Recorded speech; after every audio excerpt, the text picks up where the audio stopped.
Goeienaand. Ek het nou amper gesê goeiemôre, so gewoon om te sê goeiemôre. Ek het 'n paar nuwe gesigte gesien. Iemand wat nou dalk vanaand hier so is vir die eerste keer die week. Okay, dan sit net ek. Vergeet ek seker maar gesigte. Dit is nou hartseer want ek vergeet gewoonlik name en nou as ek gesigte ook moet begin vergeet, is dit nie 'n goeie ding nie. Maar nogmaals welkom. Ons is by die derde aand. Nou die van julle wat nou nie weet nie, ek neem dit ook op. Ek het nou nog nie gister se opname op nie. Ek sukkel bietjie met hom. Die klank is nie so kruip nie. So ek spook nog om dit reg te kry. En as ek sê die klank, ek praat, dan verwys ek nie na die inhoud van wat gesê is nie, maar hoe dit klink. Ek kan nie veel doen aan die inhoud nie. Maar ons is nou by ons derde aand. Ons het begin met Handelinge 2. So 2 aande terug en ons maak vanaand klaar met Handelinge 2. En ons kyk na die laaste gedeelte voordat ons môre aand gaan na Handelinge 3 toe en dan Sondag gaan ons kyk na Handelinge 4. Kom ons word stil en dan buig ons hoofde.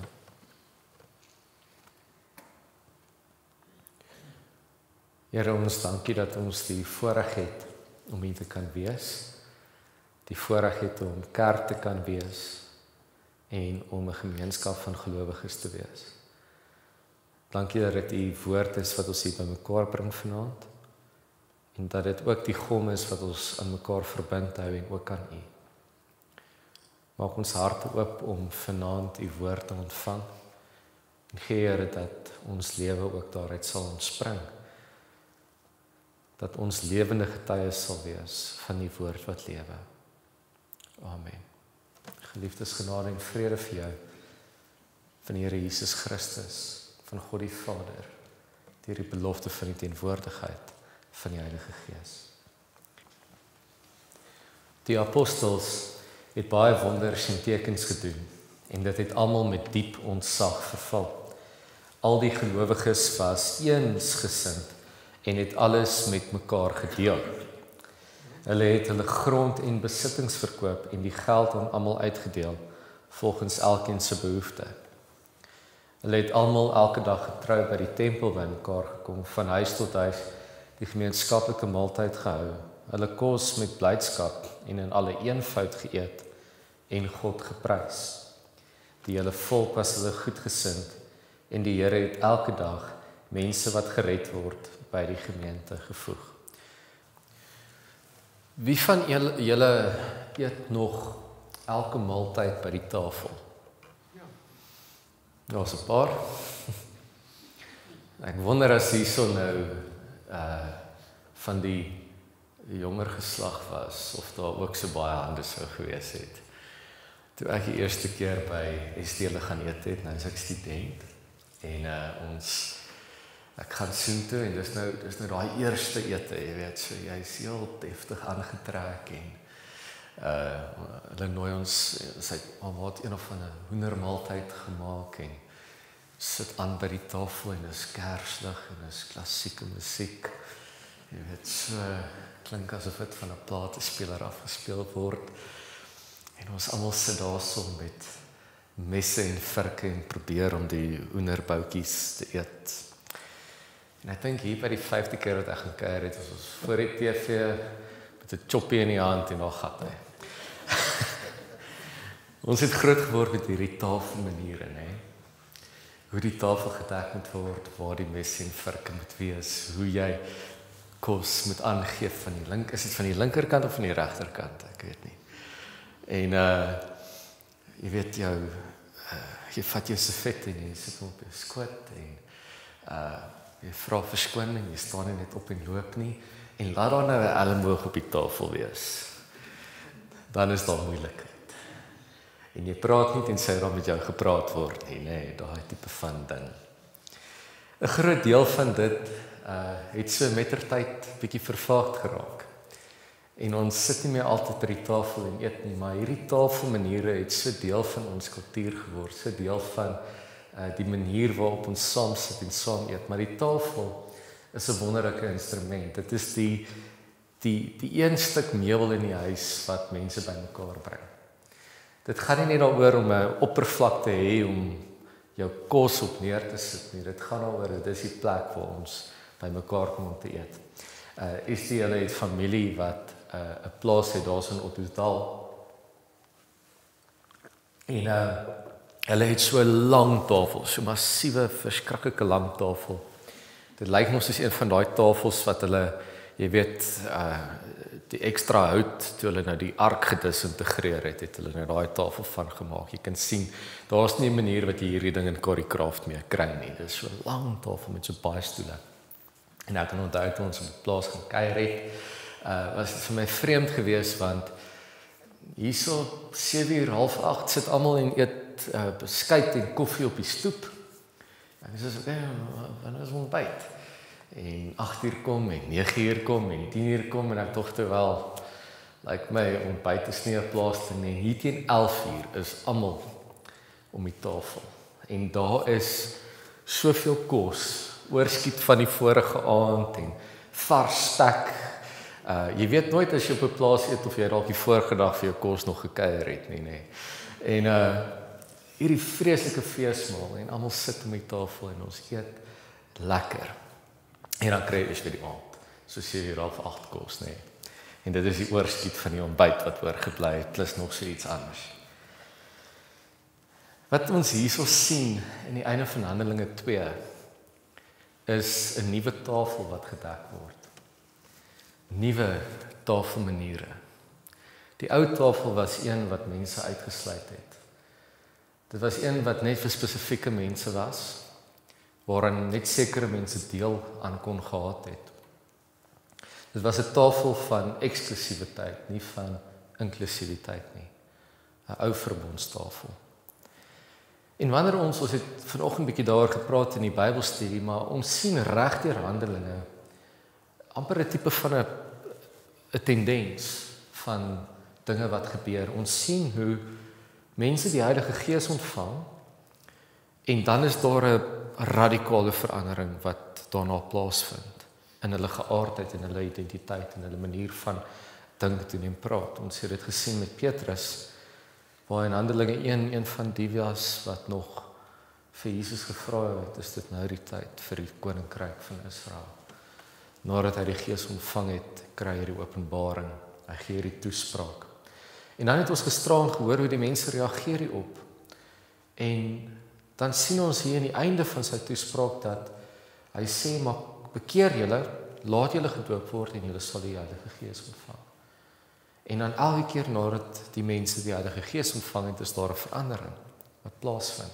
Sodat nie een mens kan roem op hierdie inisiatief nie, maar dat dit werklik 'n produk is van dit wat deur God initieer was. Ewe skielik is die gemeentes bymekaar, nie meer ver van mekaar af nie, ingesluit en nie meer uitgesluit nie. En dan kom hulle bymekaar elke dag. En dan sien ons aan die einde van hierdie gedeelte en die Here het daagliks mense by die gemeente gevoeg. Dit is nie die produk of die inisiatief van hierdie nuwe tafel wat mense bymekaar bring en almal saam eet wat mense by die gemeente voeg nie. Dis die Here, dis alles. Ek dink amper 'n ander opskrif vir Handelinge kon gewees het, die Handelinge van die apostels, die produk van die Heilige Gees. Alles wat daarna gebeur het, is die Heilige Gees wat mense verenig, mense bymekaar bring onder hierdie nuwe verbond, hierdie nuwe verbintenis. En dan kyk ons na, wat is die eienskappe of die kenmerke dan nou van die eerste gemeentes wat bymekaar kom. Al die gelowiges was eensgesind en het alles met mekaar gedeel. Skielik gaan dit gaan nie hierso oor die eie ek nie, dit gaan nie hierso oor die een wat meer het as die ander een nie. Dit gaan daaroor dat dit wat myne is nie meer myne nie. Dit is ons sin. Hulle het hulle grond en besittings verkoop en die geld aan almal uitgedeel volgens elkeen se behoefte. Nie om een of twee uit te sonder nie, Maar dit begin by die wat die behoefte het en daai behoefte wat bevredig moet word. En dan sien ons die volgende element, die volgende kenmerk is toewyding. Hulle het almal elke dag getrou by die tempel bymekaar gekom, van huis tot huis, die gemeenskaplike maaltyd gehou, hulle kos met blydskap en in alle eenvoud geëet. Hierdie toewyding van bymekaar kom by die tempel, dit is hulle geloof wat hulle sentreer. Dit is nie net sommer 'n nuwe groep of 'n nuwe beweging, 'n nuwe WhatsApp groepie wat hier begin word nie. Dit is iets wat hulle geloof hulle uiteindelik bymekaar bring. Hierdie toewyding wat hierin oorgaan. En dan die gemeenskaplike maaltyd en hulle kos met blydskap en in alle eenvoud geëet. Dit het my laat dink aan die woorde van Prediker wat sê dat daar in Prediker 3, die bekende gedig oor tyd wat sê uitgevind dat daar's niks beter vir die mens as om vrolik te wees en om sy kos in alle eenvoud te geniet nie. Dat daar genot kan wees in die eenvoud van die dinge is 'n gawe van God. Nou, ons lewe in 'n tyd waar ek dink ons dinge daarvan hou om dinge meer kompleks te maak as om dinge eenvoudig te maak. Ons het gisteraan daaroor gepraat in hierdie prestasie gedrewe kultuur waarin ons leef. Dit gaan oor die mees komplekste dinge daar buite. Dink bietjie aan restaurante nie. As jy na 'n fancy restaurant toe gaan, daar's 'n groot verskil tussen die duurste item op Spur se spyskaart en die duurste item by Turn & Tender of Turn & Tender is ook nie so great nie, maar of noem dit nou maar Krem. Gewoonlik daai restaurante wat se naam jy sukkel om uit te spreek. Dis die tipe plekke nê wat jy so net so miskien een keer sien as een van jou ryk vriende of familielede verjaar of so iets, dan gaan jy soheen toe. Maar die tendens daarso is om hierdie verskriklike fancy komplekse ding te maak wat jy omtrent nie, jy voel half skuldig as jy nou aan hierdie nagereg moet sny. Jy weet, en die triek is groot bord, klein dingetjie, nê. En hierdie verskriklike komplekse goed, hulle is daarso met tweezers besig om die kos te maak. Maar hierso het die woord eenvoud wat uitstaan. Die eenvoud daarvan om bymekaar te wees en saam te eet. Dink bietjie aan hoe prominent dit ook is in ons kultuur. Hoe ons daarvan hou om saam te eet. As jy dink aan 'n troue begin met twee families wat aan weerskante van die middelpaadjie sit. Is die bruidsin sit mos aan die linkerkant of sit sy aan die regterkant? Ek dink dieselfde mense wat die tafelmaniere uitgedink het. Maar die bruid se familie wat aan die een kant sit, bruidegom se familie wat aan die ander kant sit. En dan eers nadat hulle nou verenig is by die onthaal, waar kom die families bymekaar wanneer daar geëet word? Wanneer daar geëet word, dan meng ons met mekaar. En dit reflekteer ook iets van dit wat hier gebeur het met die eerste gemeentes. Vir Israel was die reinheidswette rondom voedsel verskriklik belangrik geweest. Jy sal nie eet of 'n eetinstrument deel met 'n Samaritaan of iemand van 'n ander geloof of godsdiens of uit 'n ander kring van die wêreld nie, want hulle is onrein en jy kan jouself besmet. Maar hier is 'n nuwe tafel.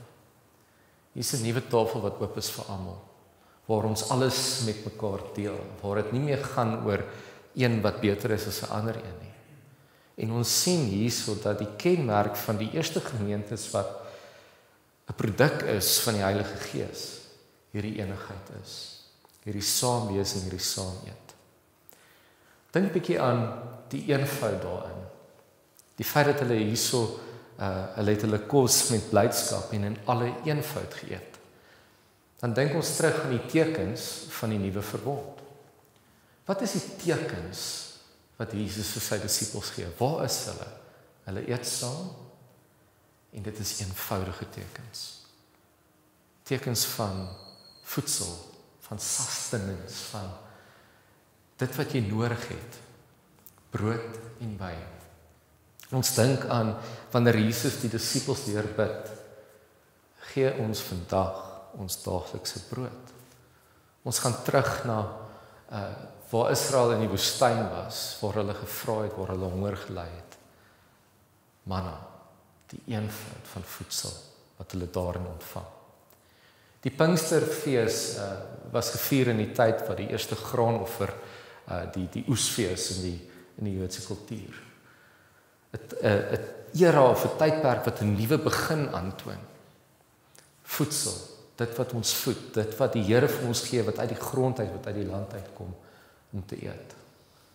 En ons sien hierso 'n vereniging, 'n nuwe identiteit en 'n nuwe betekenis aan hierdie fees. Dit is die fees wat mense bymekaar bring, wat nie groepe uitsluit nie.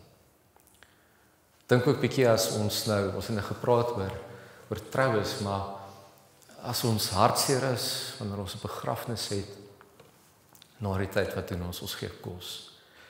En dan, wat vir my die beste is wanneer jy by 'n begrafnis kom, is daar niks so lekker soos 'n begrafnisbroodjie. Ek het al soveel keer gewens ek kan na 'n restaurant toe gaan en 'n begrafnisbroodjie bestel, jy weet wat, net daai eier en mayonaise broodjies, daar's niks so lekker soos dit nie. Maar die eenvoud daarvan, dis in die eenvoud en die eenvoudige dinge waarin daar blydskap is. Ons is geneig om vandag blydskap op die mees komplekste maniere te gaan soek. Jy moet die duurste vakansie gaan hou om blydskap te ervaar, of na die fancyste restaurant of die beste hotel toe te gaan om iets te ervaar, hierdie gevoel te kry. Ek en Estie was op 'n keer af PE toe en ons soek toe 'n plek om te oornag op pad soontoe en ons kom toe af op Airbnb, is daar 'n skaapplaas wat 'n kamer voorberei het en hulle die mense adverteer dit op Airbnb. Ek sê die festina, ek is in my lewe nog nooit in Cradock nie, maar dit klink soos Haddock en ek weet nie, is nie groot op vis eet as dit nie by die see is nie. So kom ons, want hierdie mense bied aan dat ons by hulle sal vir ons kos gee vir R75 op. Ek sê, okay, dit klink nie te sleg nie. Kom ons vat dit, ons gaan laat die ander aankom. En die mense ontvang ons en hulle bedien ons soos konings. Hulle het vir ons vars ribbelpastei heeldag gemaak en boontjies wat toegevou is in spek. My lewe nog nie dit gehad nie, maar hulle het ons so mooi hanteer, vir ons tafel gedek. Hulle het vir ons wyn geskink. Hulle het vir ons en op hierdie eenvoudige plek, nie 'n fancy hotel nie. Daar's nie 'n manier wat jy dit by hierdie plekke gaan kry nie. Daar's iets binne in eenvoud, die eenvoud van geluk, waarin ons ook God vind. Ons moet nie ons geluk gaan soek op vreeslike komplekse plekke daar buite nie, want dit is wat die wêreld vir ons probeer bied. Die wêreld probeer aan ons hierdie idee te verkoop dat blydskap 'n moeilike ding is om te kry. Dat jy 'n klomp dinge moet doen en as jy al hierdie dinge het en as jy deur al hierdie dinge gegaan het, dan sal jy blydskap kan ervaar. En hier sien ons manier, dit is baie eenvoudiger as dit. Blydskap is daar waar God se mense bymekaar is. Daar waar God sy mense bymekaar bring, waar die Heilige Gees teenwoordig is, waar ons saam kan eet en in die eenvoud van die dinge. En dan het hierdie gemeente God geprys. En daar was 'n goedgesindheid onder die volk. En die Here het elke dag mense wat gered word by die gemeente gevoeg. So wanneer ons dink oor hoe die Heilige Gees in ons lewens werk, dan moet ons teruggaan na die eenvoud van die lewe toe. Dit is so eenvoudig soos om vir iemand 'n broodjie te maak en vir hulle te gee. En daarin ervaar ons iets van God se versorging. God wat mense bymekaar bring. Die laaste storie toe ons op universiteit is, het ons hierdie snaakse ding met hulle kerk eie opleiding doen, het ons gaan doen. Sê nou sit hom in die kies van Kobus het dit as ons gereël. En op 'n keer is ons so na noem dit maar 'n tipe van 'n uitreik of blootstelling daar in die middestad van Pretoria. Nou loop ons 'n klomp studente daar so rond en ons staan uit soos 'n seeroog en ons voel relatief ongemaklik ook want hierdie is nou 'n vreemde plek vir ons. 'n paar keer het my, jy weet, my foon se location was aan, het gesien waar ek is en my versekering gebel net om seker te maak alles is alright. Ek kan onthou ons het so geloop in die straat en daar was 'n groep mans wat so op die bonnet van 'n kar so waspapier uitgepak gehad het met slakchips en rations. En daar gestaan het en dit vir middagete geëet het. En saam gekuier het en gelag het. En hulle het ons gesien en hulle het ons genooi om saam met hulle te gaan eet. En dit was so ongelooflik lekker geweest. Ewe skielik is daai spanning gebreek, want hier is mense wat bymekaar gebring word in die eenvoud van voedsel. So, miskien volgende keer wanneer jy by die tafel gaan sit, wanneer jy gaan sit om te eet en wanneer jy dalk daai gebed opsê wat jy maar half uit gewoonheid opsê, onthou dat die voedsel wat voor jou is 'n teken. 'n Teken van eenvoud, 'n teken van blydskap, 'n teken van God se versorging en sy Heilige Gees wat mense bymekaar bring. Kom ons word stil.